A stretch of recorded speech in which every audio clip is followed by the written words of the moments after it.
Hello guys, welcome back to our channel. మనం ఈ వీడియోలో మన రామ్ పోతినేని గారి కొత్త సినిమాకి సంబంధించి ఇంకొక అప్డేట్ రావటం అయితే జరిగింది. సో దాని గురించి ఈ వీడియోలో మాట్లాడుకుందాము. Let's get into the video. So Ram Pothineni గారి కొత్త సినిమా గురించి వచ్చిన అప్డేట్ ఏంటంటే, రామ్ గారు హారర్ కాన్సెప్ట్లో ఒక సినిమా తీయబోతున్నారని మనకి న్యూస్ అయితే బాగా వైరల్గా మారింది. సో ఇది కానీ నిజమైందా, మా అన్నకి హిట్ పక్కా అన్న ఫీలింగ్ అయితే నాకైతే వస్తుందనమాట. ఫస్ట్ టైం హారర్ కాన్సెప్ట్‌లో రామ్ గారు నటించడం అనేది ఫస్ట్ టైం అనే చెప్పాలి. సో అది తీస్తున్నారంటే నిజంగా నైస్ అన్న ఫీలింగ్ అయితే వచ్చింది. సో ఇది ఎంతవరకు నిజము అంటే 50-50 ఛాన్సెస్ అయితే ఉన్నాయనే చెప్పాలి. తీయొచ్చు, తీయకపోవచ్చు. ఎందుకంటే ఈ న్యూస్ బాగా వైరల్ అవుతుందనే చెప్పాలి. సో నిజంగా ఒకవేళ నిజమైతే నాకైతే హ్యాపీయే. ఎందుకంటే వెయిటింగ్, అసలు ఎలా తీసినా, ఏ కాన్సెప్ట్‌తో వచ్చినా మాకు గావాల్సిందయితే హిట్.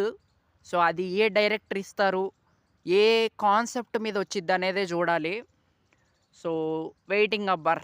అండ్ కొంచెం అప్డేట్స్ ఇస్తే బావుండు అన్న ఫీలింగ్ అయితే వస్తుందనమాట నెక్స్ట్ సినిమా గురించి. 'ఆంధ్ర కింగ్' తాలూకా బానే ఆడింది, కానీ దానికి కలెక్షన్స్ మాత్రం అంత బాగా అయితే రాలేదు. సో సినిమా అయితే బావుందబ్బా! సినిమా అయితే చాలా బావుంది. సో మరి ఏమో, డైరెక్టర్ గారు గూడా చాలా బాగా తీశారు. సో డైరెక్టర్‌ని గూడా మెచ్చుకోవాలి. బట్ ఏమో మరి, సినిమా అయితే సరిగ్గా ఆడలేదు. సో నెక్స్ట్ సినిమాతో మంచి కమ్‌బ్యాక్ ఇవ్వాలని కోరుకుందాము. అప్డేట్స్ ఇస్తే బావుండు. పోనీ అప్డేట్స్ గాపోయినా మా రామ్ గారికి సంబంధించిన పాత సినిమాలైనా కొంచెం రిలీజ్ అయినా చేస్తే బాగుండు అన్న ఫీలింగ్ అయితే నాకుంది. చాలా సినిమాలున్నాయి రామ్ గారియి. 'రామ రామ కృష్ణ కృష్ణ' సినిమా ఉంది. 'రెడీ' సినిమా ఉంది. మ్యూజికల్ హిట్ కొట్టింది. 'జగడం' ఉంది. హ్మ్.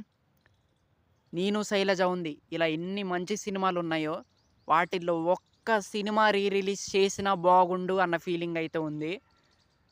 సో చూద్దాం మరి. నేనైతే ఈగర్‌గా వెయిట్ జేస్తున్నా రామ్ గారి కొత్త సినిమా కోసం.